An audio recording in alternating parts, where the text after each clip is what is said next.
Good day, everybody. Ricardo Mendiola, credit and real estate expert. Today, I wanted to talk about why a credit card company could close our credit card. Here's why.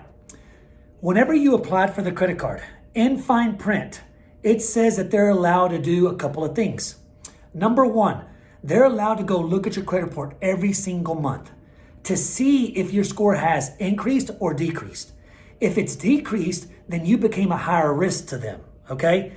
And if you became a higher risk to them because your credit score dropped, they're allowed to do three things. Number one, they could close your credit card, okay? Number two, they could increase your interest rate.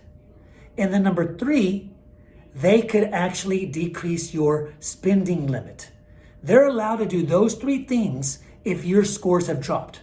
So if you're wondering why your credit card company closed your credit card, it's probably because your scores dropped, they looked at your credit report, and you became a higher risk to them, so they chose to exercise one of the three things that they're allowed to do, which is close your credit card. I hope this helps you. If you have any questions, call me or direct message me. Thank you very much.